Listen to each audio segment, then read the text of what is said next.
Oh, we're live. Yes, you are. All right. Check. We're all live. Make sure. Great.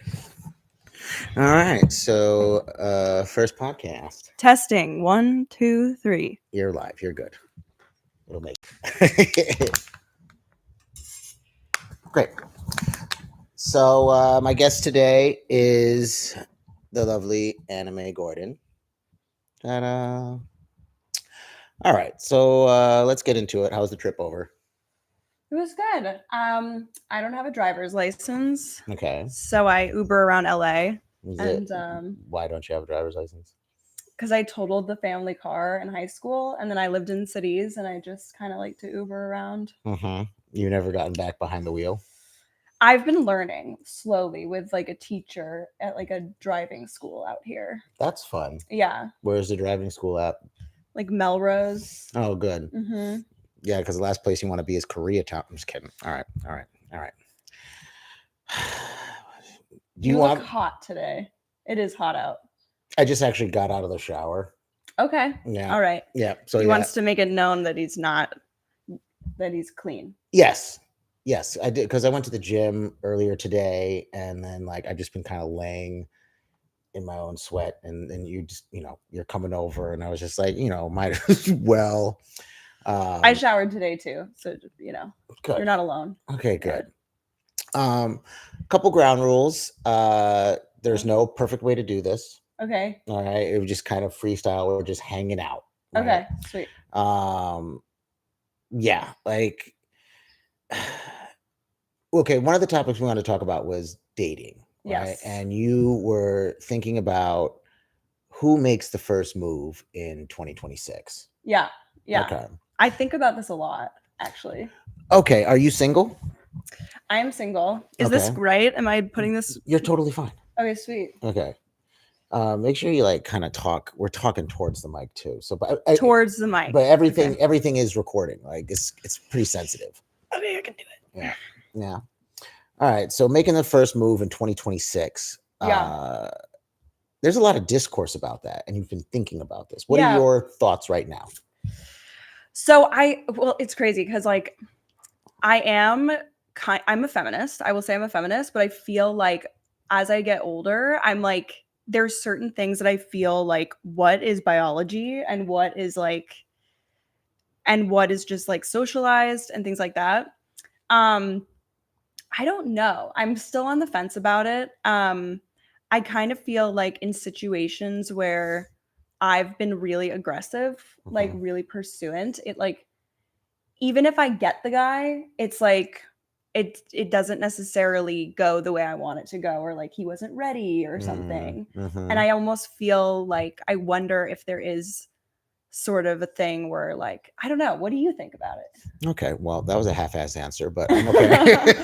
Well, it's more like I don't know if I have like a strong opinion either way. Okay, so look how this goes, right?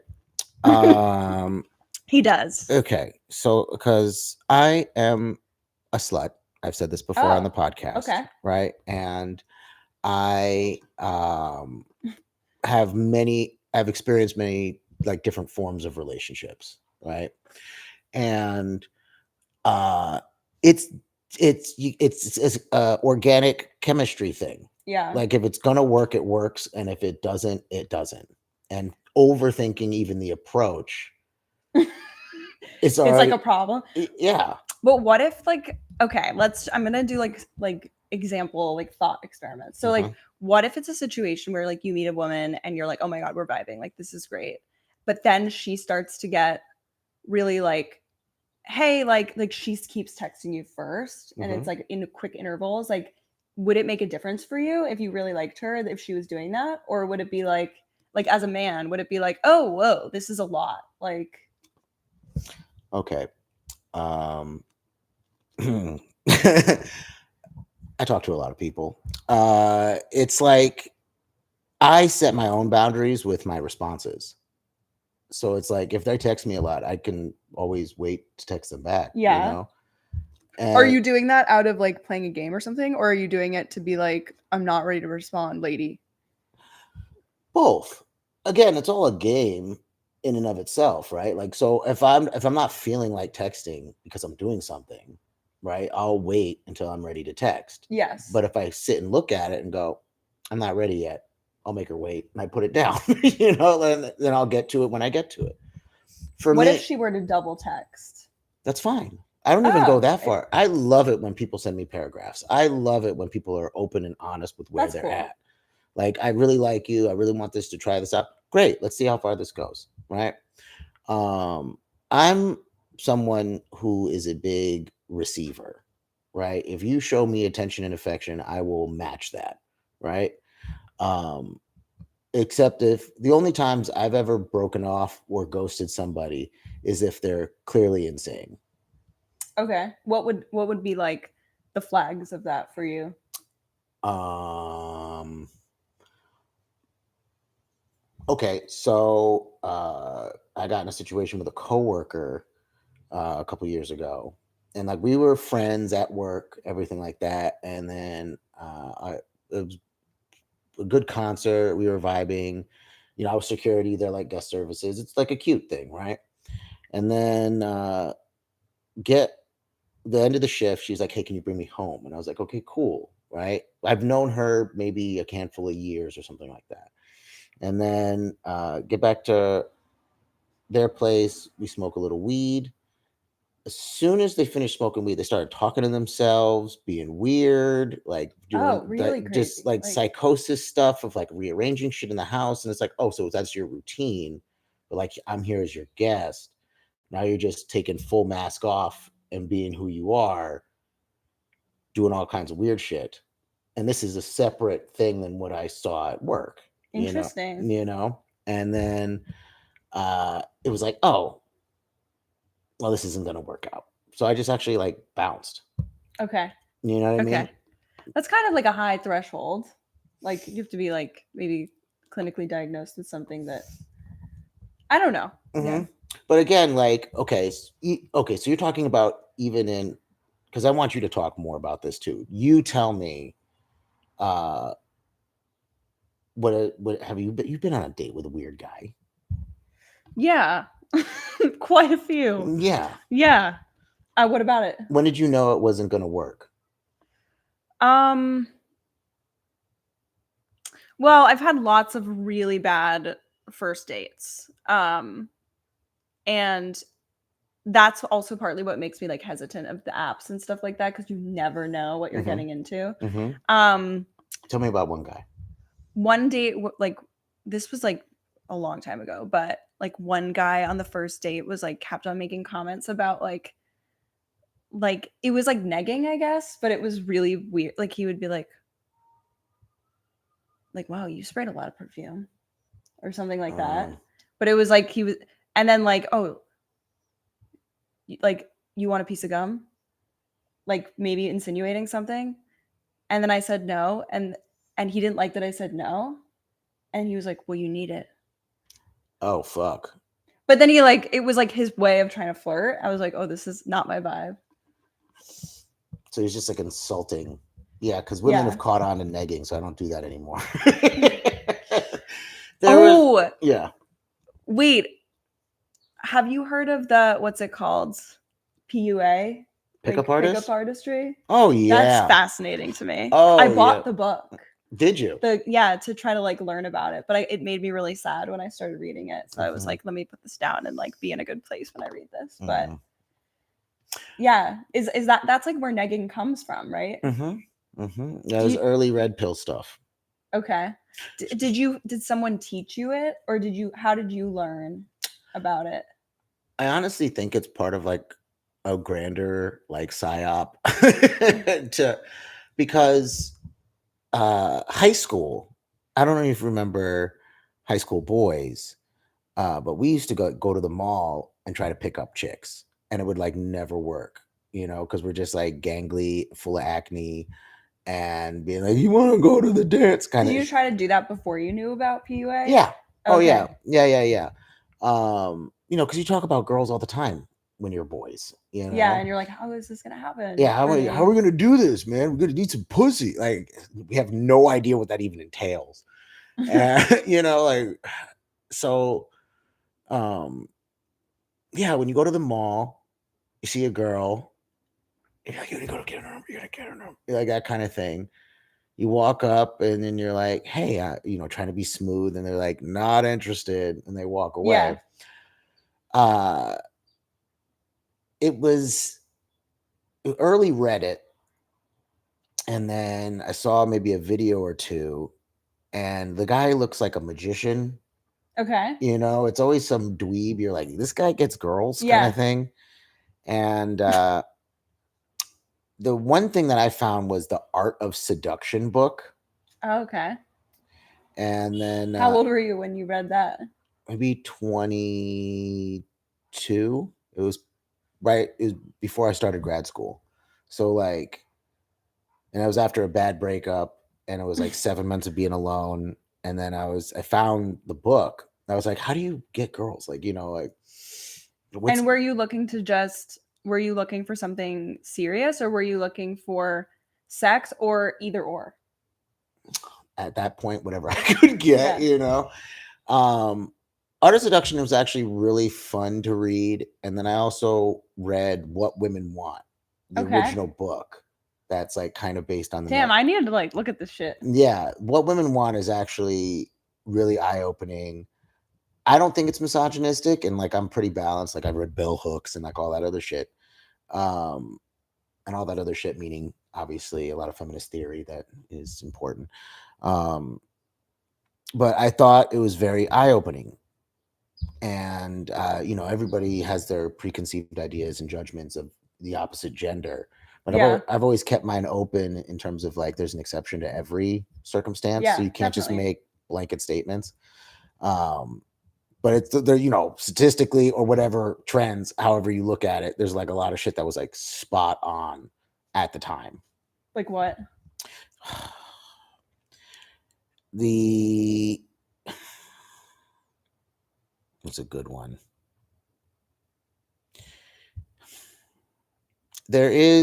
You have to take care of yourself, right? Nobody wants, just biologically speaking, no, you're not going to pass on your genes if you're a schlub, right?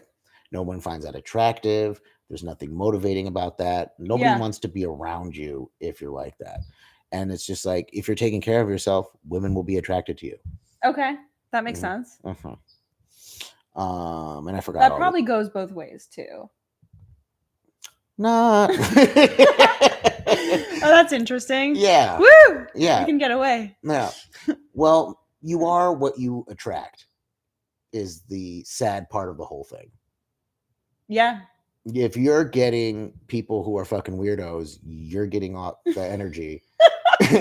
And you have to. Or I think it can be a little more complex than that. I think it's like there's something in you might not be like just like that other person, but you might be like the other puzzle piece that like fits that person. Like why, like if you have a sense, like a lack of self-love or insecurity or whatever, you might attract someone who's like overcompensating for their lack of self-love with being like overly narcissistic or something like that, and Right. they can take advantage, and it's like leeching onto each other. It's like a codependent thing. I find that sometimes a lot of women think that men do abusive shit like maliciously, and I can say that I think it's a more subconscious thing that men aren't even aware of, because I hang out with a lot of dudes, friends with a lot of dudes, talk to dudes about girls, and after reading a lot of stuff, and then you listen to dudes, some dudes don't even really know what's going on.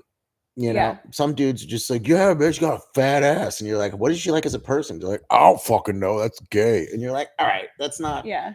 I think it stems from, I've done a lot of reading about this too, like just different types of behavior patterns. And I think it has to do with like subconscious belief systems.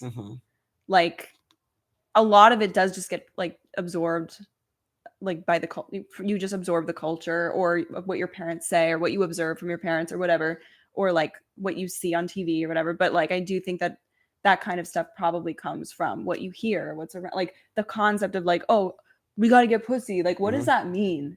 You know, is it exactly like you know, like Yeah. because for some men that I think it's just like it could be a symbol of like I want to be with a woman, like I just want to be with a woman. But for some men, that's literally like for me as a woman, whenever I hear that, I think of it so literally. Like I just think of a pussy. I'm just like, is that what they're thinking? Yes.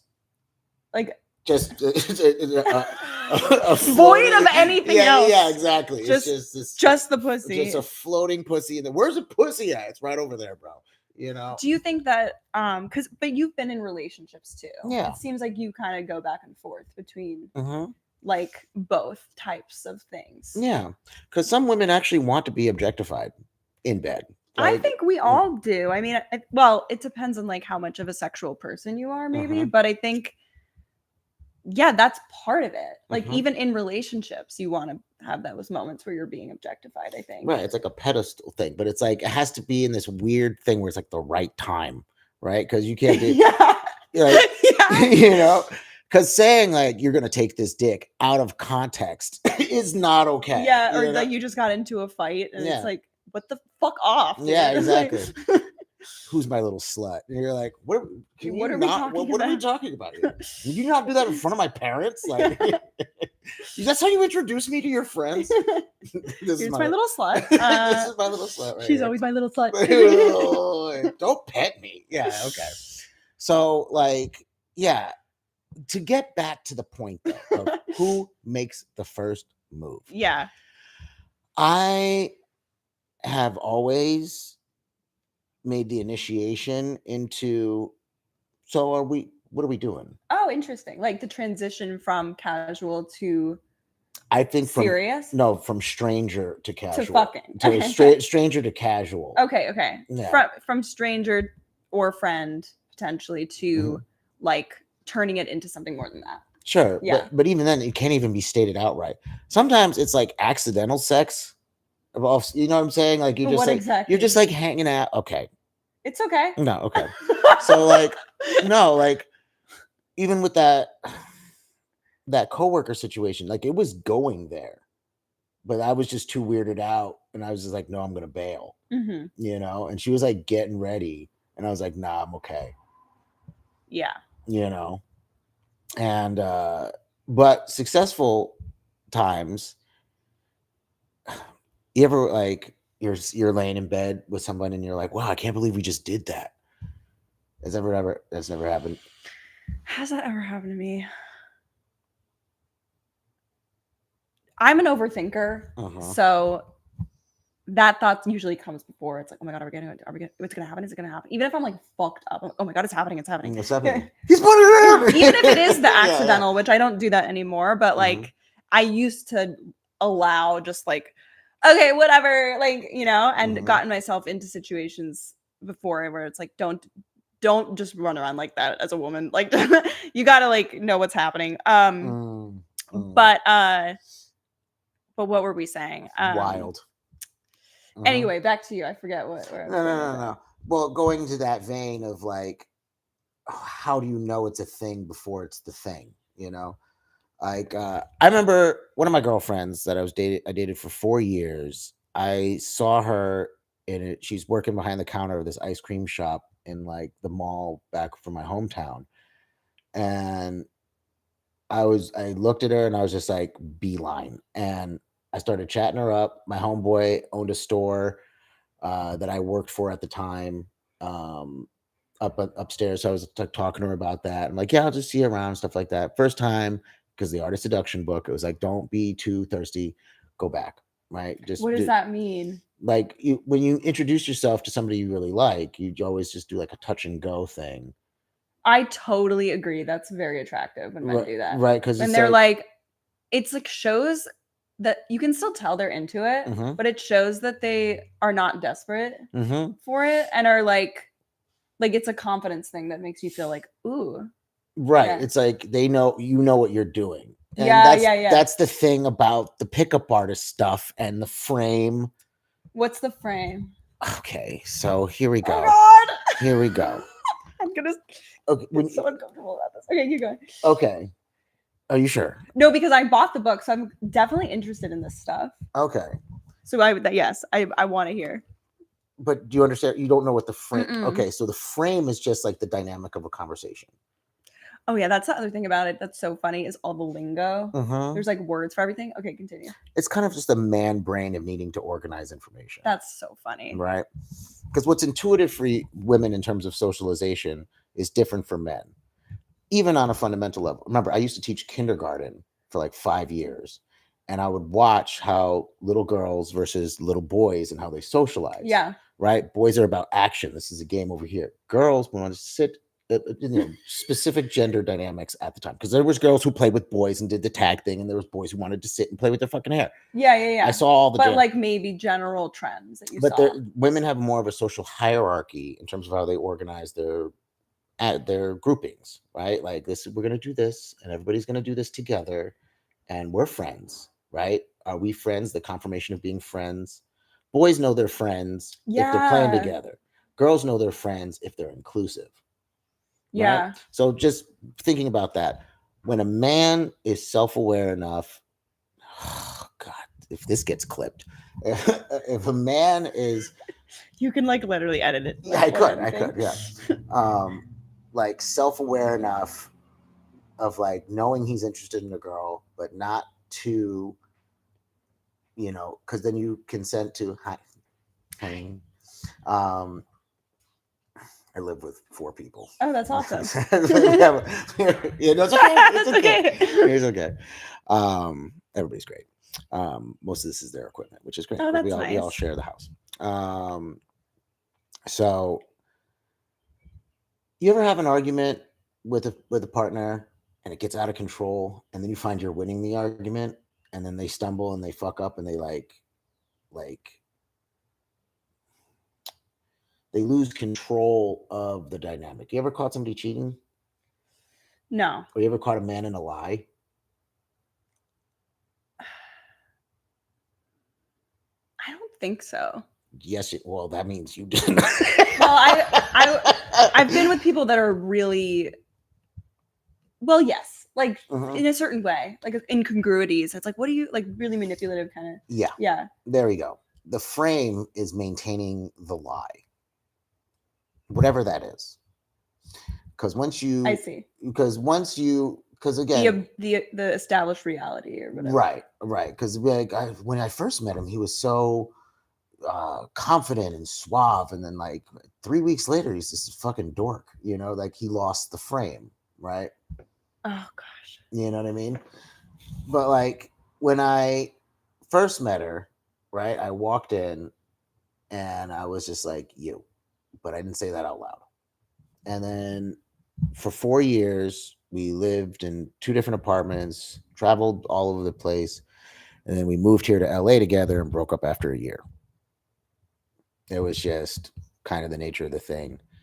But you weren't using that, it sounds like, the frame thing. You were just like being a person. Yeah, but it helps so much. like in what way? It's like a manual. Which one? The Art of Seduction helped you more, or the PUA helped you more? It's kind of like okay. So my comprehension levels of all of it, I kind of just needed whatever I needed, right? I'm not using like verbatim what I learned. It was just like, how do I fit this into my thought process when talking to women? Yeah. You know what I mean? Because even again, it's like you don't talk. I'm not talking to my homeboys the same way I would talk to you.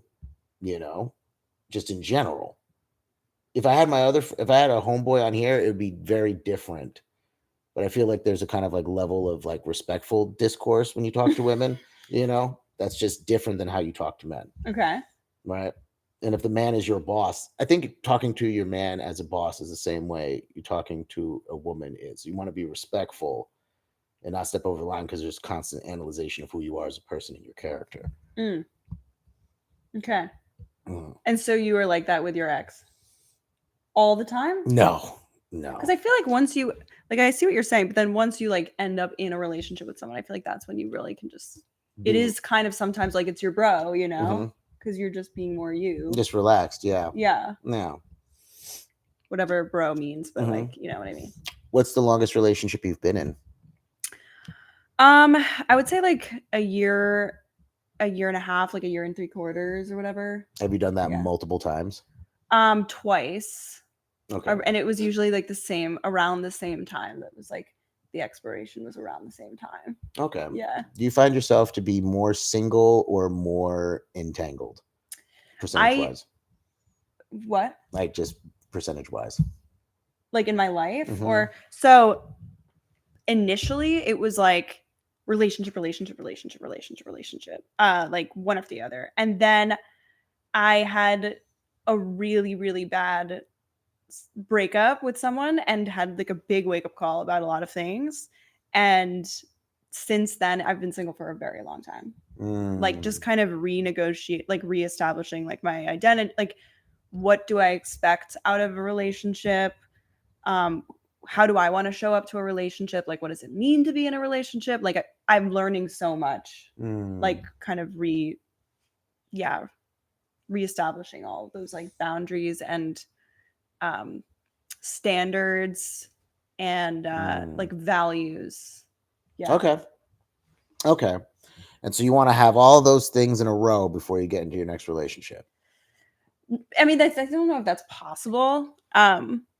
But I think I just like for whatever reason, it's just like even I talk about this in my set. Like I'm really actively looking.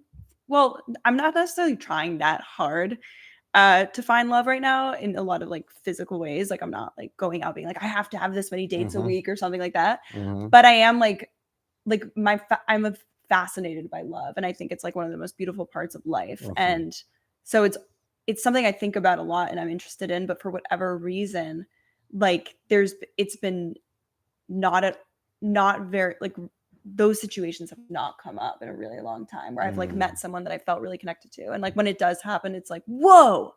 And then it's like, oh, I see something. I'm like, never mind, that wouldn't. Yeah, you get the ick.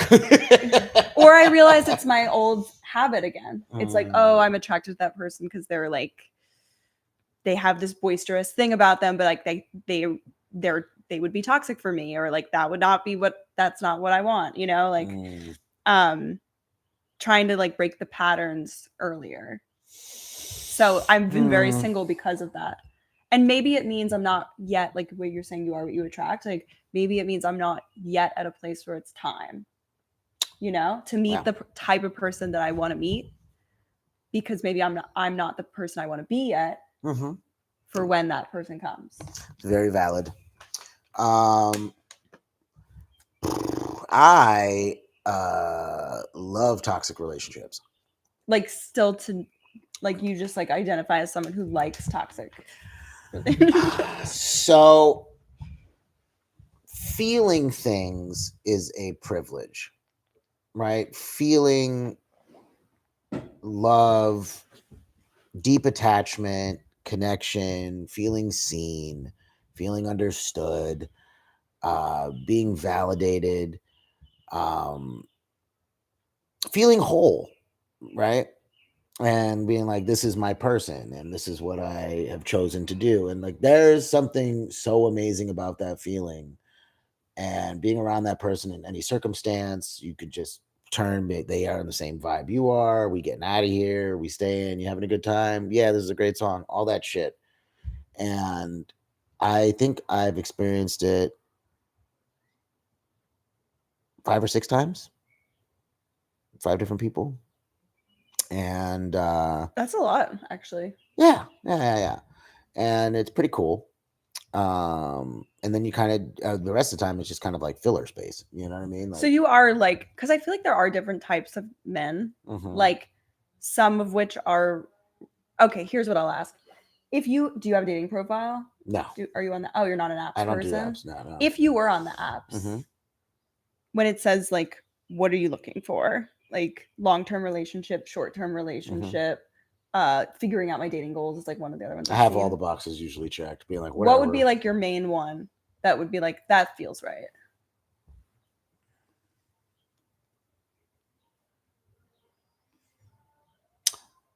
Again, I date people who like me. Like I date people who want to be with me. I don't go looking, essentially. And if I'm in orbit around somebody and I like them, and you can feel that they like you, like me, I'll keep going. then you pursue. Yeah. Back to the Yeah. topic where, yeah. So that's when you are like, okay, I'm gonna pursue it now. Once you have gotten a sense that they like you. Oh, that's really interesting. Yeah.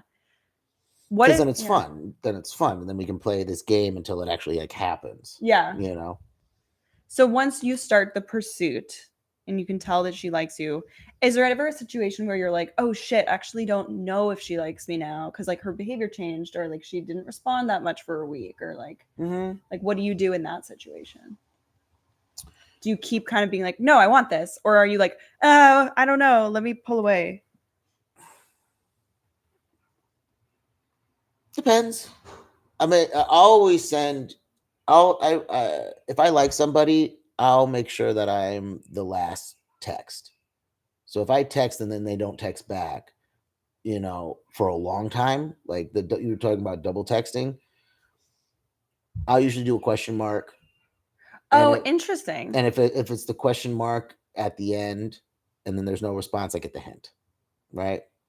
Unless somebody like stole your phone or you got kidnapped or something else happened, like I haven't heard from you in a couple days. What's up? Or I'll send a meme. You'll say that I haven't heard from you in a couple days. What's up? Or just I'll send a meme, right? Get a double heart. Okay, cool. You're alive. Maybe I'll call you, right? I'll get a sense. So what if she did that? Like, because I feel like I hear like there's a lot of like stuff telling women like you like don't chase, you must attract and stuff like that. But like some of my friends and I were very like we're at a point in our lives where we've had enough relationships and we're kind of like we know what we want, like we know how frequently we want to make, and sometimes it is like I don't want to waste my time. So it'll be like we'll follow up to be like I haven't actually myself. I'm a little not maybe like not confident enough yet to do this. I don't know. Like I won't necessarily be like, "Hey, what's going on?" But I know some of my friends who do that. But I'll more be like, "Hey, I'm about to leave town. Like I'd love to see you before I leave," or like something that's just kind of like, "I like you, just so you know. Like I haven't heard from you, and I'd like you, so you know." Right. But like their version of that would be like, or some people's version of that might actually be like more direct. Like, hey, I haven't heard from you in a few days. Like, what's up? And I feel like there's all this stuff in the zeitgeist that says like, don't do that. Like that's too much for a man. Like let him chase you and just like see what he does. So like, what do you think about that? Again, there's exceptions to every rule, so making broad generalized statements, is whatever. But I think, like from the male perspective, that is your male perspective. My male perspective, if somebody's like, hey, I haven't seen you in a few days and I'd love to see you, I'm like, sure, shit, yeah, let me make room in my schedule if I like you, right? I'm not someone personally, like, I appreciate people who are like attracted to me and want to pursue me because it's like, oh, it's me. Like, oh, thank you, But what if you're not as into them? I'll say it straight up. Thanks. This was fun, but no, I'm okay. That's cool. Yeah, I think we need more people doing that. I feel like there's a lot of guys, probably women too, but I just feel like there's a lot of guys who like maybe don't really know what they want and they're like, or they're distracted or like, and then there's this topic like this like thing that's like goes around that says like, if he likes you, you'll know. If he doesn't, you'll be confused. Do you think that's the kind of a thing? Okay. First, okay, two things. One, never underestimate a man's cruelty. How does that pertain? Yeah, I'm just gonna leave this bitch unread. And where does that come from? Does that come from rejecting before you get rejected? Interesting. Also, it's like fear. Yeah, but have you ever seen Ho Math on TikTok? No. It's really good. It's gender roles, gender dynamics. It is punching down on women considerably, but the logic that he does, it's actually interesting how he sets up his arguments because there's sounds like I would hate this. They're self-fulfilling. They're it's Okay, like explain what. So he has this diagram where he labels men 10, 9, 8, 7 all the way to 1, and then women 10, 9, 8, 7 all the way to 1, right? And it's judging. And the bell curve is that men will try to go for between, it's like a downwards, right? So between, if a man is rated an 8 or something like that, Like in terms of the like attractiveness. or yeah, or just their shit together, right? Like the Yeah. levels of what their shit together is, right? Okay. Women are always reaching up above their status. They're always going for men who are rich or whatever, blah, blah, blah. It's very simplistic, right? And the men who are up there, the high value men, like the same fucking terms that they use, won't really pay attention to a girl he views as beneath him. You know what I mean? There's like, I remember I went on a date with this girl. We had a great time. She was fantastic. She wasn't that attractive to me. So we had a fantastic date though, because I'm going to make it fun. And then at the end of it, we slept together. Next day, said, "Hey, thanks for coming out. I had a great time with you." "Great, thanks, you too." And I stopped texting her. A couple days later, she was like, "Hey, what's going on? How you doing?" And I was like, "Look, I had a really great time with you, but I don't think I'm really ready yet to do this kind of thing. And it was really nice getting to know you. But I forgot what I said. I didn't say I'm gonna pass because that's fucking trash. But I said, no, it's okay. I'm just not interested, Yeah. you know? And she was like, "Okay, thank you for letting me know." Blah, blah, blah, blah, and that was it. I've done that like maybe a handful of times. Better to like let people know. Yeah. When you're not feeling it. Mm-hmm. I've had this situation where it's like, I think I know other people have had this where it's like that gray area where it's like, or this is a trend where it'll be like so great for like 3 weeks. You're like, oh my God, I think this is going to be like my next boyfriend. Like you're talking, you're vibing, like you've gone on several dates. Like it's like, oh my, one thing I will say though, is that I've noticed that I've experienced is I'm not someone who sleeps with men early. Like I just don't do that. And so I find that sometimes once they may process that, oh, that's not happening on date 1 or date 2, that's like, I don't think some men even realize that that's like that was their priority. They weren't even really thinking about, who knows, but no, they are.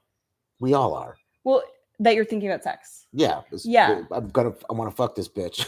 Yeah. Off rip. And then like. But like once it's like, oh no, that's not going to be too easy to do. Sometimes the behavior starts to change. That's been my experience in some of my dating experiences. And then it's like, whoa, what happened? I thought that this was like a real connection, not just.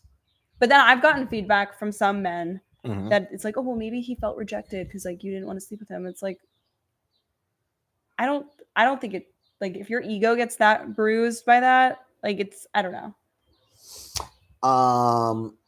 Because it's clearly I'm attracted to him. Sure. It's like. Sure.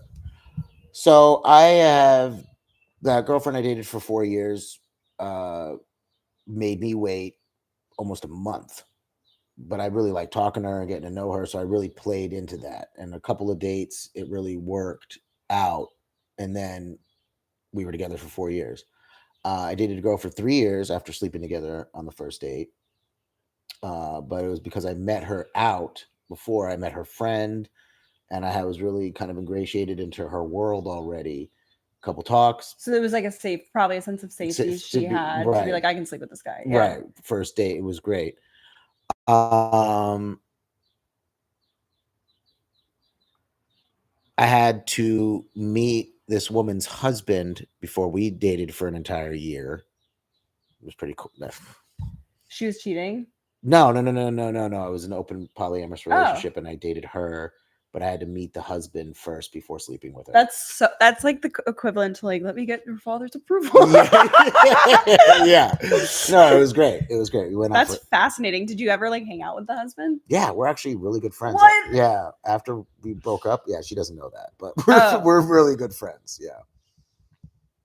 Interesting. Yeah, she cheated on both of us, Oh. and that's why we're friends now. So they got divorced? Yeah, Oh, they're in the middle of it right now. He's in a garage. that's crazy. Yeah, I know. It's not my fault. We were giving her double the dick. All right, it's like this bitch is just greedy. All right, it just didn't work. I feel like there's a Friends episode about like that exact situation. That's Wow, wild. that's great. No, yeah. It's a long, wild ride. But that was actually a really great relationship. It's just I found out she was cheating, and then that just ruined everything. And I was like, how are you cheating in an open polyamorous? You could have just told us. That's just weird. Crazy. Yeah. But this thing, okay, so if I use the thing I said as an example of like, okay, someone's like the behavior starts to change, right? It was like really vibey at the beginning, and then sex didn't happen. And then there's like a shift. Yeah. Maybe they're not trying as hard to see you, or like, or they got another one. Or whatever's going on, but you don't know what's going on. And then in that situation, that's where I'm like, what do I do?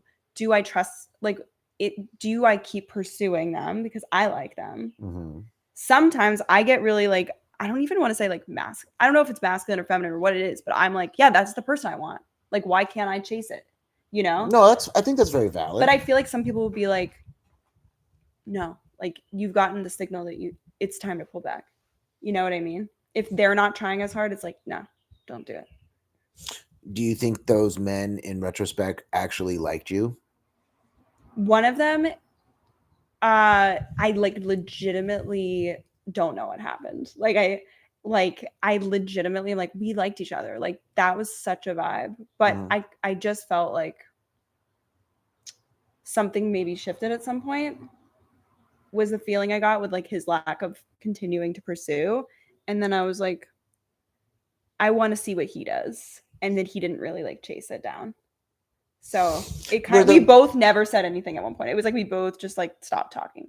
What my always thing is, if you're not talking about anything with this, because I've gotten into like pen pals with someone, and then I'm just like, we're not even really talking about anything. Because the first thing is you want to talk in person because that's fun. Yeah. So if we're hanging out and it's a great date, or we're out, we go somewhere, and okay. So this is fucked up, but I'll talk about this. I dated another comedian for maybe about a month. And one of the things we got going salsa dancing. So I like took her out to like a few places, danced the whole night. We hooked up twice. And then the third time we went back to her house, and she was like, I really like hanging out with you, and I really like doing stuff. I just don't want to have sex anymore. I'm just not in a place to like keep doing that. And I was just like, well, sex is pretty important to me, and we've been kind of keeping this casual, but that's something I really want to keep doing. So if I can't have sex with you, I just don't know how we can make this like really work. Yeah. And she was like, no, I respect that. And I was like, yeah, I mean, we're still friends and everything. Like, it's just like, yeah, it just wasn't. Was that like her way of being like, can we just be friends? Yeah, like, I think so. Okay, yeah. I mean, I get it. There's some people that are actually asexual, but that doesn't sound like that's what that was. No. We hooked up twice, and it was kind of fun, but the chemistry wasn't like great. You know what I mean? Like whatever it was, we weren't just doing the thing. And I was like, okay, cool. We're still friends. Yeah, I have a rule. Never, for me, like never date a comedian. Yeah. Because it's like shitting where you eat. I feel like unless it's like, oh, we fell in love and I'm going to marry him. You know what I mean? Okay. Like I can't resist. It's kind of a thing.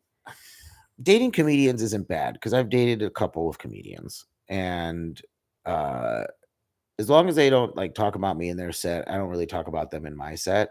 But like, even then, yeah, I'm not going to say names, You know, Yeah. like you're gonna see him on the flyer, and you're like, oh my god, we're on the same show. Like, but it's happened. It's happened a few times, and then like casual flirting and stuff, and like just keeping it. It's business professional. Like if it's just between me and them, and it's fine. Um, mm, I've done. But this is less about me. But you're putting me on the couch. I'm putting you on the couch. No, I'm just word talking. It's Okay. fine. Okay. Well, you've never dated another comedian. No. Okay. What is your type? That's a good question. Like physically or like in general? Just answer the question. What is your type? What is your type? Just answer the fucking question. Yeah. Like okay, well, I'm kind of like working on trying to change my type because I feel like I in the past was always addicted to like the word narcissist gets thrown around so easily, but like I get very attracted to like just like the life, like probably what would be a comedian, like the life at the party, like the guy that's like the guy and like the alpha like person that everyone's like, oh, it's him, you know, like that type of guy, like the class clown. Like that was like always who I was like obsessed with, like in growing up, and then who I dated was always like the funny guy.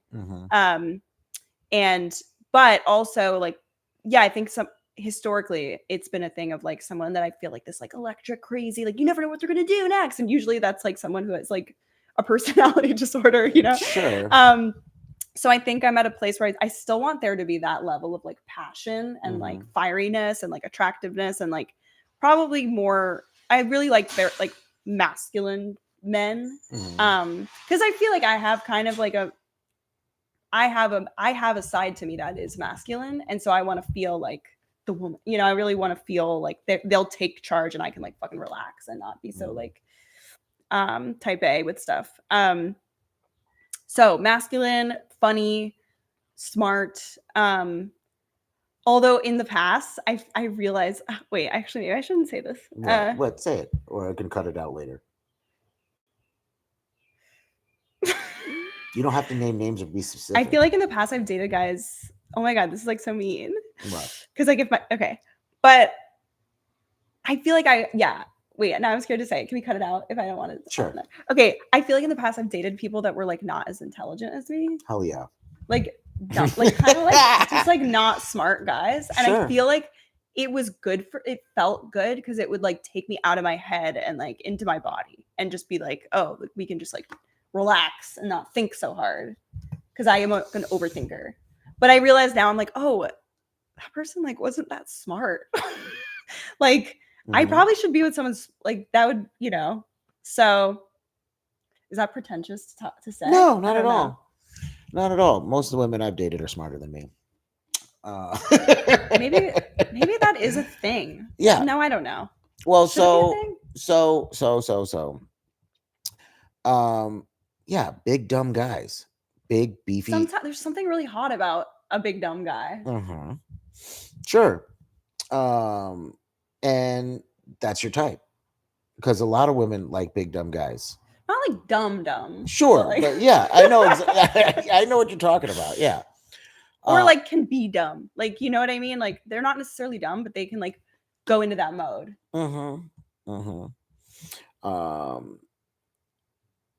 Okay, because when you find that those are the men that you pursue, who pursues you? Do the dumb guys pursue you? Or you have to like hit them over the head and be like, I'm fucking here all the time? That's usually the type of guy that pursues me, is like the one that I'm describing, like that person. It's usually like a kind of there's a thing like, so I do sometimes get pursued by people who really like, more recently it's been a thing of like someone who just like really wants sex, and like I'm like, why would you get that vibe from me? That's like who I am. But because I'm always like, no. But that's been a trend lately. But I guess in the past, like the people I've dated have been this type. Usually like the two really serious relationships I had, like I'm also an actor, and they were both actors. Like they're very artsy, like emotional, like that type of person too. You stopped dating actors?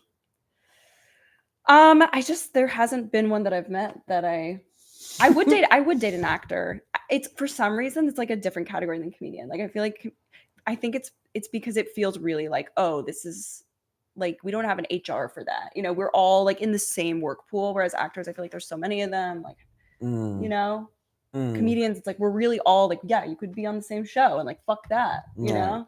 Or they could be a producer of something, and it's not a good idea. You know? Well, it doesn't really fucking matter at the end of the day, because you can. There's actually so many comedians you can branch out and you never see that person again. Yeah, and also it's like no one's like making money, so it's like it's not really what are the stakes? You know, nobody cares. Yeah, so like my career. Like, what are you talking about? More bar shows? Yeah, all right. Fuck, I can't do that bar show anymore. I had such a good time there. Yeah, no. None of that is real. Okay, so Big Dumb Guys. We can cut it out, but I feel like that should be the title of the episode. In general. So I then want to ask you about your worst bomb. Oh yeah. Because we're talking about bar shows now. So, oh my gosh. Okay, so my worst bomb, which I think will be like forever a formative experience in my career, was a show at the Laugh Factory in Long Beach. And there were a bunch of people I knew that were there, and like other comics. Like one of them had gotten me on the show. Like it was like a vibey kind of like, oh my God, like all these people, we know each other and this and that. And I think I was having like a really rough day. Like, you know, when you like didn't get enough sleep, or you're just having a really bad day and you're not really like feeling in your funny bones, you know, like you're just like not really there. And it's the Laugh Factory in Long Beach is a really kind of disorienting space because it's huge. Like a 600 seat cathedral. It's huge. I'm actually there this Wednesday, so knock on wood that I can. But so it's like a 600 seat cathedral. It used to be like a church or something like that. I don't even know. And usually for that Wednesday show, it's like it's not full. It's like a percentage of it is full, and so you kind of have to be really aware of like you're not performing to like a giant space. You're actually performing. You're in the giant space, but you're performing to this little group here. You know, so it's like that type of awareness. But anyway, I kind of was just like I had like this very kind of rehearsed set that I was doing a lot at the time, and I was like, okay, we're just gonna like I was really nervous. And so went up, I was kind of out of it, and I did my set. And I think it was one of those things where you're like, yeah, you're just a little bit on autopilot. You're not totally fully feeling it, not totally listening. And Paul Rodriguez, it was his show. So he went up and he was like, he roasted me in front of the entire room. Fuck. He was like, that girl before, I didn't even really hear what she was saying, but she looked like she was doing a TED Talk. Fuck.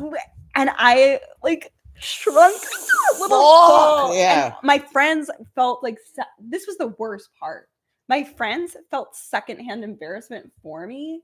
So like if they hadn't been there, I would have just been like, oh, another like one of your bad comedy nights or something. But it's because it was like people you know, and they were just like, you know, it's like relax, it's okay. But and then a lot of people were trying to like, I don't know, it was just console me. Yeah, or like it wasn't that bad. This is like why.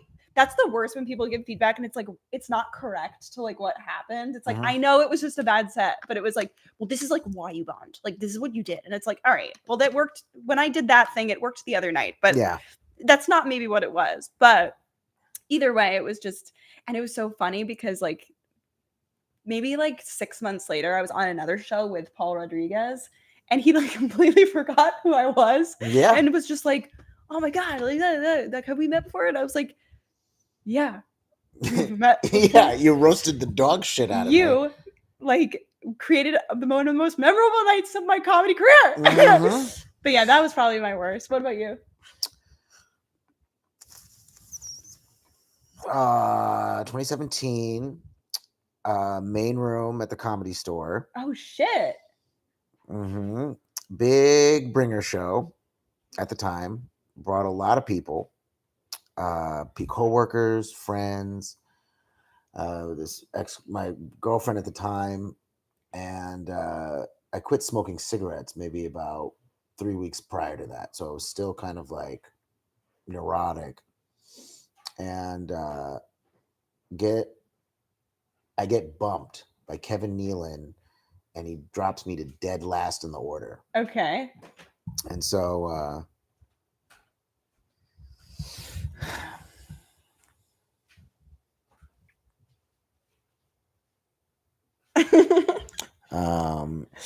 so I'm dead last in the order, and I was drinking, and then I go out to like pace because I'm not smoking, and then I see my girlfriend at the time smoking a cigarette, and I thought we quit together. And I was like, how could you? And I was just mortified because it's like I was fiending for one, and like I was going out to do the pacing, and then I caught her, and I was like, oh no. So I was super pissed about that. So it's like the withdrawal plus the betrayal. Yep. And so and then I'm also got bumped, and I'm also drinking. So I think the show started at 8. It was 11:30, and most of the people had left. Right, it was getting into the late show. Most of the people had left, and then I get up on stage. I must have looked like an insane person. I have pictures from the night, but like I wasn't connecting. I was kind of improving, and I was like trying to do crowd work that didn't have a point. And then I rounded it out with like a couple of jokes that like were good, but like at the time, we're kind of just like open mic material. And yeah, no laughs. Oh my god. No laughs. It was just brutal. I'm like, but I was confident in it for some reason, and I was like, all right, have a good night. I just walked back, and that was the end. Thank you guys for coming out. Have a good show. It was great having this world famous Comedy Store. Have a good night. Bye. And that was just over. And it was okay. 2017. I've been still doing it for 9 years either way. But yeah, it was terrifying, and also it sucks when you get. I mean, it was a bringer show, so it wasn't like I'm fucking getting to the next level or getting past or anything like that. It was just like, yeah, for being able to do that stage and not do good, it still kind of haunts me. Okay, yeah, I can tell there's like some trauma around this.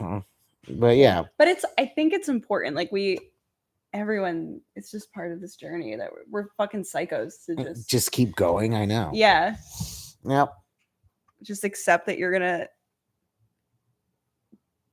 like, I'll speak for myself, but just to accept like, oh, there's a certain period of time where I'm just like not gonna be good. Yep. Like or like I'm gonna do well sometimes, but it doesn't mean that I'm like great yet. And to just like accept that that's just what that means. Like, and then you're gonna have nights where it's like the worst night of your life. Yeah. And yeah. But that's the night that you learned the thing that you needed to learn. To be like, oh, I have to cut that thing out. I have to stop doing that thing that it's like a weird habit or something. Your nose, and what else am I going to talk about? How much time do I have left? Let's see here. Stop saying that. Yeah, let's see here. Before I get out of here, I'll leave you guys with this. Yeah, give it up for the comments you've seen so far tonight. Yeah. One more. I actually do that sometimes. Yeah. Like, give it up for yourselves. Yeah. That's what I do. Everyone does it in the same cadence. Too. Yeah. Get up for yourselves. Yeah. It's because you're trying to be able to push out this like, please applause. I'm dying. Please, somebody give me some energy right now. I'm having a bad day. Oh my god. Yeah, it's just so rough. And then us. And not doing so many us in between, and making sure that everything is deliberate. Yeah. So the last one we were going to talk about This is was the best one. the surveillance. Oh, they're coming. All right. So what do you know? Because I know a lot. Dude, What do you okay. know? This is something that I can't even talk about Mhm. with like most people I know Mhm. because people get really weird about aliens. Sure. They get really weird about it. They think you're crazy. Mhm.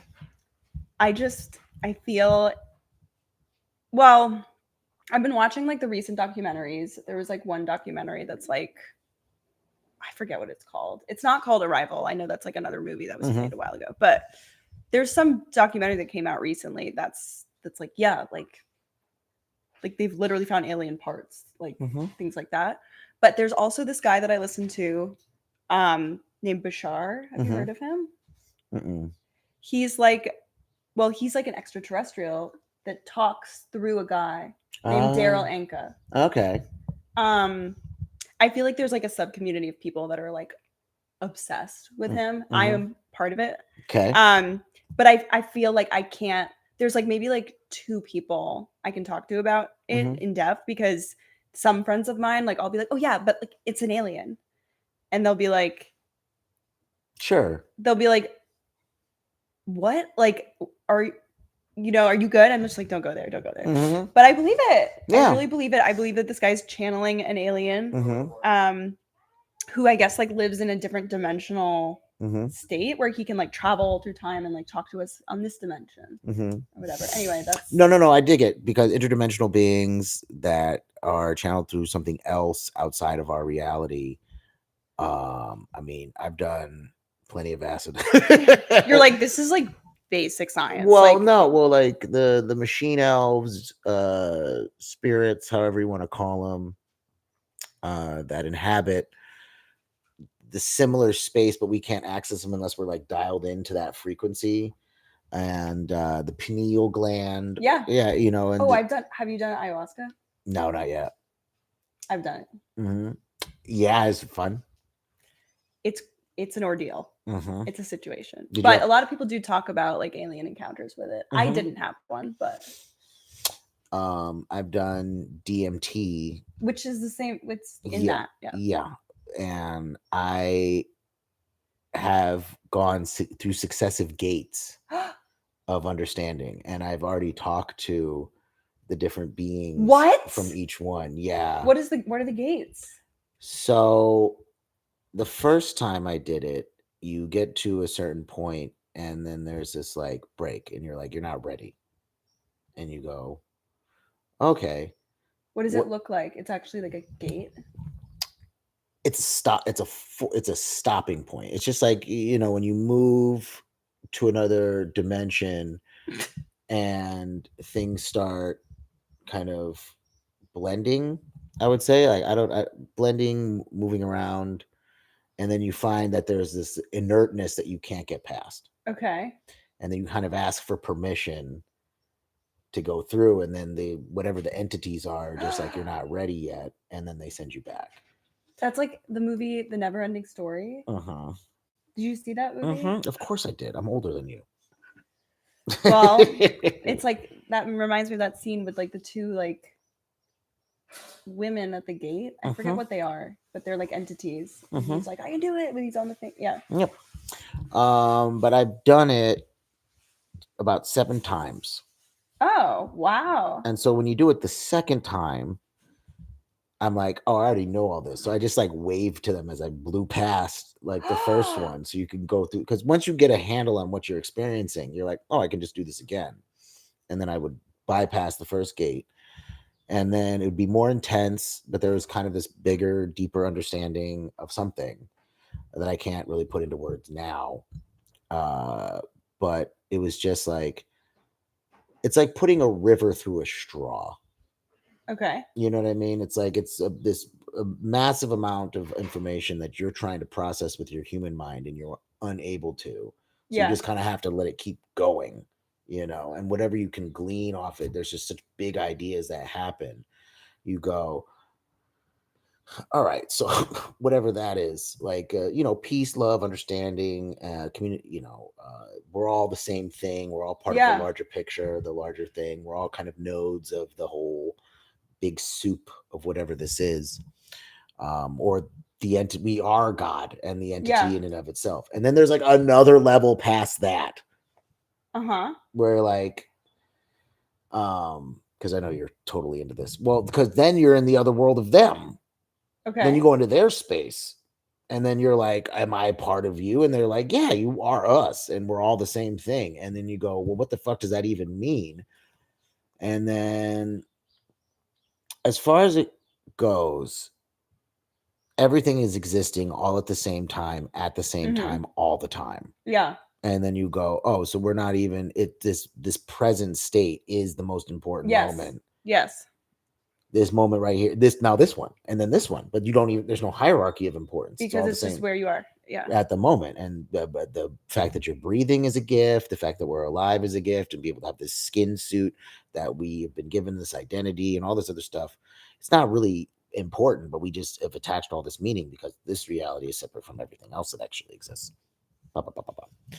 And then there's a realm beyond that, and I've gone to that one, and I don't understand it as a full, like, how a star is made out of nothing, right? How did that happen? What was the catalyst that starts that? I experienced that, but I cannot put into words how that felt. Okay. You know what I mean? And then everything else beyond that is completely unintelligible. Okay. Because you can dance around after a while in a realm that's higher. Because if you do it and you bypass, then you get comfortable within that space. So is that why you kept coming back to the DMT? You were like, Mm-hmm. oh, I kind of like get this. Well, the first time I did DMT, I was launched into the clouds. Second time I did DMT is when I met the machine elves who told me I couldn't pass. Third time I blew past them. Fourth time was the entities beyond that, and then realizing the whole full thing. The fifth time was I kind of just started hanging out there in that space. Sixth time was I was already kind of the life of the party, you would say, of that space. I was That's crazy. saying hi So to. you felt like when you actually were doing this, it Mhm. wasn't just like, because some people feel that like, oh, it's all hallucinations, but like for you in this, the way you're describing it, was it like, no, like I went to a place and I met these entities? Well, it's the same place that I was standing. It's everything at the same time. Yes. Right. It's real, is what Right. you're I'm saying. just changing my radio knob. Yes. Yeah. Yeah. And which is a lot of what people say about any type of substance Mhm. too. Like that we think we're hallucinating, but really it's just you're seeing things through the different lens. Mhm.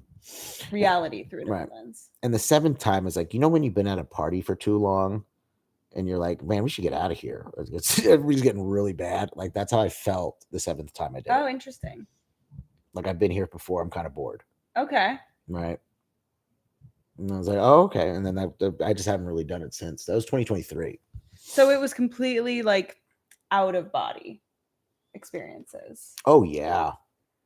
Mhm. Because when I did ayahuasca, I think it was it was at a time in my life where I was going through a lot, and I think people attribute like a consciousness to the ayahuasca, so that like I I think about it in those terms, like, oh, it was like kind of taking care of me, like it was Mhm. like it knew I wasn't ready to go that far, so instead it was just like a really intense trip on in this plane, Mhm. but I was going in and out of these like dream states that and it was like recurring dreams I've had before of like being in like the sewage and like being under like in the subway and the subway flooding and like being in a public bathroom underground that's like flooding with like sewage, like really kind of symbolic images. I was coming back to these like recurring nightmares I'd have, and then I would like it would like the sounds and the sensations of it would merge with like it was a retreat, so it would like Mhm. merge with like the sounds and the experience that's going on in the room. Mhm. It was like at once I was like in the room and also in my dream state,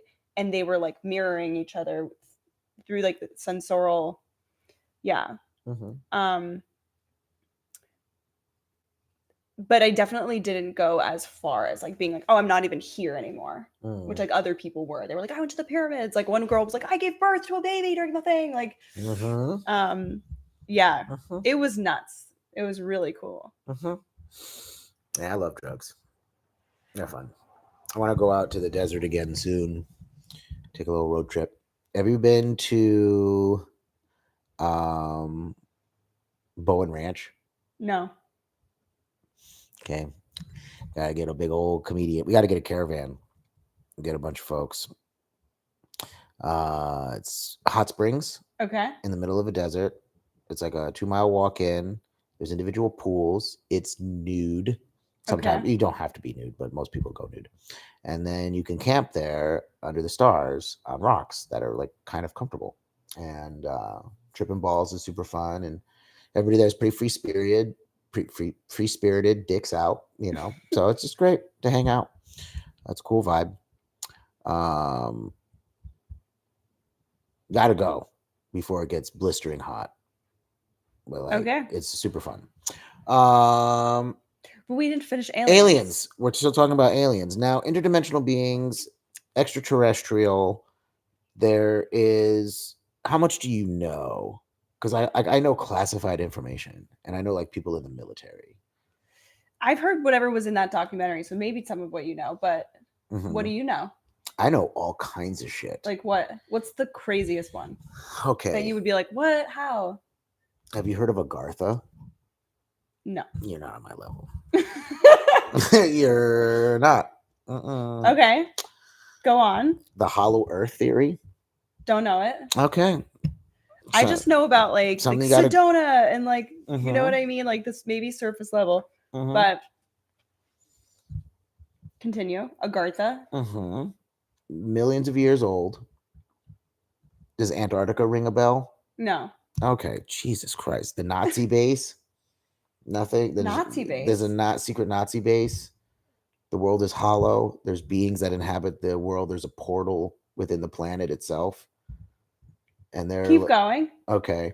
So I'm taking a test right now. No, but it's like, like Shangri-La or like within like the Tibetan mountains, there's like a hidden kingdom, and then like the Grand Canyon is also a kingdom.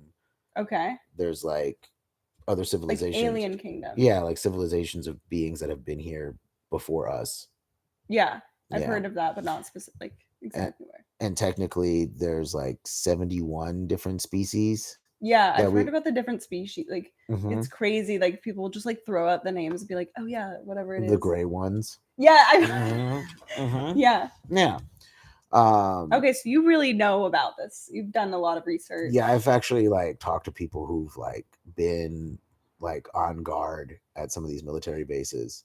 And what can you share? I can't. It's also fun because it's like they've seen them. Yeah.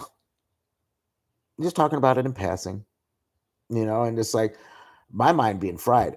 The way I've experienced life, I've hung out with different Marines from my hometown. And then working at a college, there was this security guard guy who used to be like Delta Force or some shit like that, Navy SEAL. I used to talk to him all the time. I used to work at a nonprofit that was around the corner from a mercenary recruitment center. So people from the military or whatever armed forces would go to this mercenary recruitment center to like get jobs in like private contracting and things like that. And I used to buy cigarettes there all the time. And so I would go and like smoke in the front, and I would get in conversations with dudes who would like come back with like wild PTSD or some stories. So I've heard like all kinds of shit. And then I work for these law firms now, and like everybody's like former military who like work in just like one person was like a Supreme Court justice bodyguard, and like now they're front desk reception at this other firm that I work at. And like I'm really good at shooting the shit with folks and getting them to go like, yeah, I'll tell you top secret classified information. I'm like, yeah, fuck yeah, I'll listen to it all day. Guy was in Iraq. I work with a security guy at the Wiltern. I don't think he works there anymore, but he used to be a army sniper in Afghanistan, and he used to tell me about the spirits over there. Another guy who used to work in Fallujah would told me about the demiurge or the jinn, whatever they are, the spirits that roam the deserts out there. Spirits. Aliens, but the things that roam the desert out there. So they do like to circulate war zones. Right, and I've heard about like interventions with like nuclear. This is like a big theme that they continuously they'll intervene. I can't believe you haven't heard of Bashar. That's interesting. The internet's vast. You know, I'll send it to you. Okay. I'll send you the stuff. Okay. But he's one of the things he talks about, it like overlaps with what you're saying, which is interesting. But is that like they will intervene, and they have intervened if we were ever going to get close to like that's the second coming of Jesus destroying thing. I guess it is sort of like the earth, like basically, or destroying humankind. Like they'll be like, all right, we'll let you guys fuck around a little bit. And that's why I feel like there was like one event where they switched something in the nuclear codes or something, and it was like, oh, we can't. I don't know.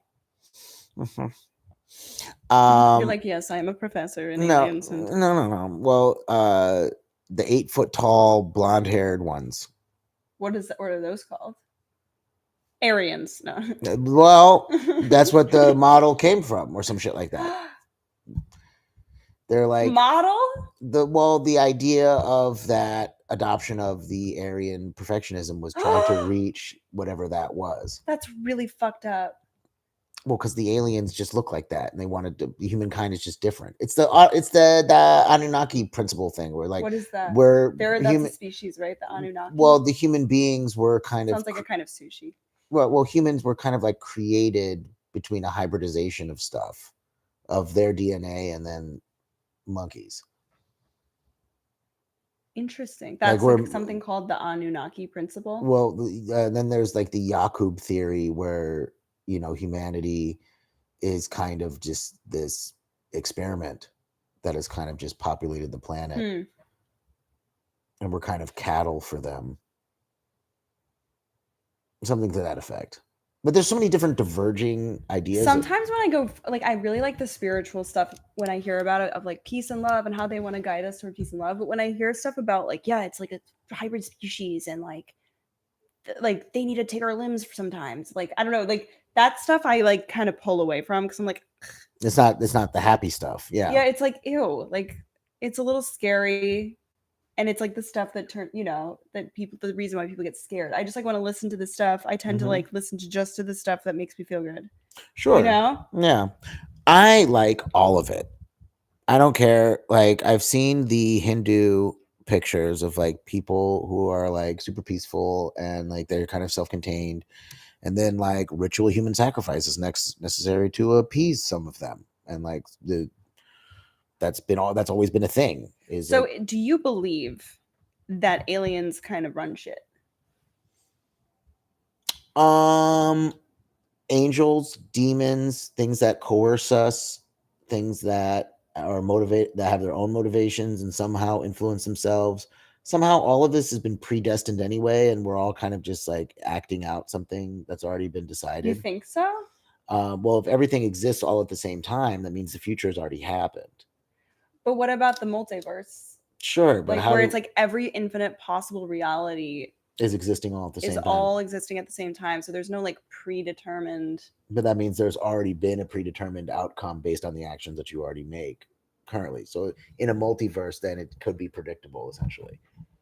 But isn't every single varying possibility always a possibility, and it's always happening all at the same time? So why would it, like, one route be determined?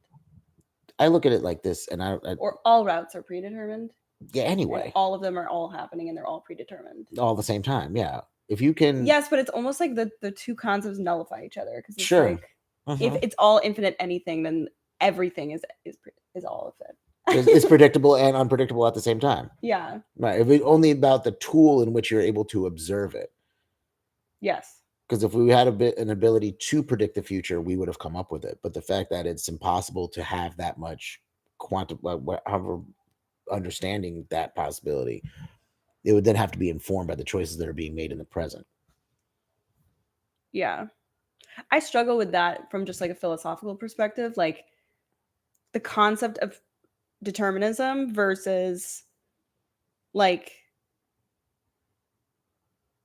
this idea that there's infinite potentiality of what my life could become. Mm-hmm. And I almost get like overwhelmed by that because it's like, oh my God, like if I do this one thing differently, like, or I have to get myself into the highest timeline or like the Mm-hmm. best possible timeline. But then you see like these stories of people like, I don't know, like I feel like I've heard this about like Adina Menzel, where it's like she never knew that she was gonna end up being like in Wicked, but like that was her calling for what it was meant for her, but she didn't Mm-hmm. know. So it's like I think there's something interesting about that, where it's like, Right. or like people that believe in like like manifesting your reality. It's like, is it just like follow the current and like go where the universe is wanting to take you, kind of thing? Like that will be your highest path if you just let go, or is it like, no, I really want to manifest like this exact thing that I really want, like.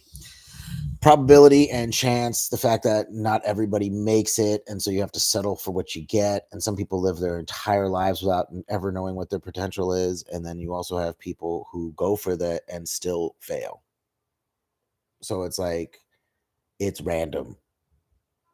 So it's like yesterday I was going to go to the But laugh do you at. think that shit is predetermined? Because I don't. I think Sometimes you have control over it. I believe that, when you visualize something that didn't happen, like for instance, yesterday I was going to go to the Laugh Factory and just go sit in the back and watch some of the sets. There was supposed to be a really solid lineup, and I was really excited. And then I got home and I decided to masturbate and play video games. And I was visualizing me going to the Laugh Factory to do this, and then and then I just end up being in bed, and I could have changed my trajectory.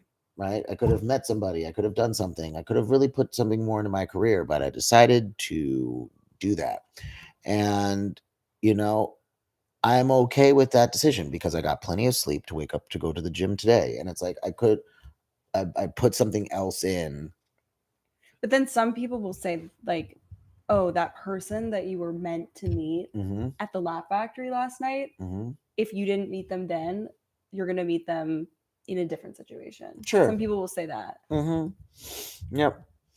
um how do you we can wrap this up too because we're actually good on time. Okay. Great. um so besides Bashar, what is your favorite, do you think aliens are in your life? Like, I don't feel like I have direct contact with them easily. Like, I do feel like very much in contact with like something going on. Like, I get a lot of signs all the time. Mm-hmm, Maybe it is aliens, mm-hmm, or it's like spirit guides or people who've crossed over. mm-hmm, I like believe that all of those exist. mm-hmm. Um, I just don't know how I would be like, oh, that was aliens versus just like, oh, that's the universe like sending me that sign, Mm, which like maybe is really my own mind, and because everything's connected and maybe it's mm, me and I don't know. But mm. I don't think I've ever been like, I'm not someone who I would say like, oh, I have like one of those encounters. Like I've had an experience. Have you? I'm from upstate New York, and I didn't realize you were East Coast. I'm from Connecticut. okay, I'm from Albany. Okay. And I grew up in the woods. So my experience has always been my mom and dad always like let us go outside during like meteor showers. That's So, really so cool. like we would wake up at like 3 a.m. and we'd all go to the backyard because there's no streetlights, so we could see the whole thing. And we would sit and like get blankets and stuff and like go watch the stars. And like I grew up in, if there was anything, there was no cell towers, there was nothing. The deep connection that I have to nature and nature spirits and everything like that, like um I mean, me and my brother used to walk to school or walk to the bus stop, and we would encounter bears and coyotes and all kinds of shit, and wolves, like probably just big coyotes, but like um thinking about everything having a soul or a consciousness, that's always been there. And I mean, just looking at like creatures, those are aliens. You know what I'm saying? Like everything around, like just nature itself is alien to us. Um, and so do I think there is spirits that form, because where I live used to be 18th century farming, and there's probably ghosts and shit all around in the forest, and Native American spirits and all that other shit. So it's like if I was connecting to all that all the time. Um, I don't thinking about it visually, psychologically. Are they communicating with me? I've always felt something was going through that. I'm trying to think. I mean, we used to call the mountain like Ghost Hill or whatever, and there'd be like shit up there. And so, like, yeah, That's cool. yeah. There's always something. There was always, yeah. I've always felt connected to that kind of shit. So yeah, and then like DMT was like easy. Yeah. Because you already believed. I feel like a lot of people have resistance. They're like, I kind of feel like there's something more, and then that's where like all the resistance comes up, and it's harder to access because they have to like go through an ordeal to be like, oh my god, there is something more. But it's like if you're already there, it's a little easier. Yeah. It'd be fun, but I don't know if you'd want to do this. I have salvia. Dude, first of all, no way. But Yeah. secondly, that was the first like thing I Yeah, I have salvia. just on this podcast, we just like trip out on salvia. We I just could. like melt into Yeah. I'm like, wait, how did we do this? Yeah. No, that was the first thing I ever did. Mhm. That's so funny. Mhm. I did salvia with my older brother. Actually, I think he did it, but it like didn't work on him. But like I hadn't even smoked weed yet. I went to go visit him at NYU, and he was like, hey, salvia is legal. Yeah. Why don't we like do that? Yeah. And I tripped out of my mind. So hard. It was horrible. Ah. I felt like it was like, you know, when you look into one of those, what is it called? Kaleidoscope. It was like everything became a kaleidoscope, including like my physical body, and I merged with like everything. I could not. It was like being sucked into gravity, like and not being able to. Move. I became paralyzed. Yeah. And I was like, I think I like fell onto the floor and like completely blacked out, and then I like woke up, and I think it was only like a minute. Yeah. But it felt like eons, and they were like, "You okay?" And I was like, "What the fuck was that?" Yes, I love Horrible. You like that shit? Love it. Nightmare. Love it. I've done salvia 5 times, and I have a little bag that I bought actually during what was it? The fucking LA marathon. Like a couple years ago. Like matching us doing salvia right now on camera. We could. I'm not doing that. I mean, it's fun. Okay, wait, but why do you like it? Because I see so much cool shit. Like, really? Yeah, dude. Yes, I have so much fun in there. What did you see? Okay, so I set up my space when I do salvia. Like the first time I did it, friend told me his best friend turned into a turtle. I was like, I'm fucking down. So we go to my car. It's like sunset. I'm in. That's it. I'm in. So we get to my car. We're sitting. I'm like, I need trees. I need to be around trees. All right. I need something relaxing to play. So I put on like Dvorak. I don't know if it's some composer. And then I'm looking at these trees. The trees start singing the opera part of the song, and everything kind of fuses together. And it just was this beautiful moment. I'm watching beings like fly out of the trees. And I'm just like, I'm telling my friend, I'm like, can you believe this? This is amazing. But with salvia, nothing works. So I'm just looking at him going, and he's like, what? I'm just yelling at him. Beautiful time. I've been in downtown. I've sat with my face pressed against a glass window and I watched the city of LA getting built, collapsing, getting built again, collapsing. It was cool. And I watched civilization happen 6 or 7 times in a row. That you must have been at a different place where you were able to like have some sort of consciousness during it. Cause like for me, it was like being knocked over the head, like with something. It is so fun. I've lived in paintings. That's crazy. You can live in a still painting. Yeah. I once had a guy ask me to be his girlfriend in college while I was on acid and he was on salvia. Oh my god! Did you actually end up dating? We did date, but he cheated on me with a guy, Oh, and it wow. really sucked. Oh wow! Yeah, How'd you find out about that? it was like easy to find out. We all were. It was like first year of university, and we were all in the same like dorm, and we, it's like we were all bopping around each other's rooms all the time, and it was like, oh, he slept in Connor's room last night, like because we were all like friends, and I was like, oh, That's cool, very that's very progressive. Okay. Anyway, that sucks. I mean, it kind of merges to to the first topic we talked about. That's true. Yeah, Full circle full there. circle. Well, again, he made the first move on you, and then he right? did. He did, and then you said yes, and that's nice. I don't think I actually. What do I must have said yes because we were. It was a situationship. Okay. We really liked each other, but I had to block him later. Oh, because it got out of hand. Because he was one of these people that just kept like reappearing in a toxic way. I'm out. As soon as it's done, I'm done. Because I've tried. That's like healthy, I think. Yeah, well, because you try. We have like another 10 minutes, 20 minutes. I don't care. Look, no one gives him a book to. That's why the Art of Seduction and the thing where we were talking about before. That's why people pursue that shit. It's because nobody tells you how to be a man in a relationship.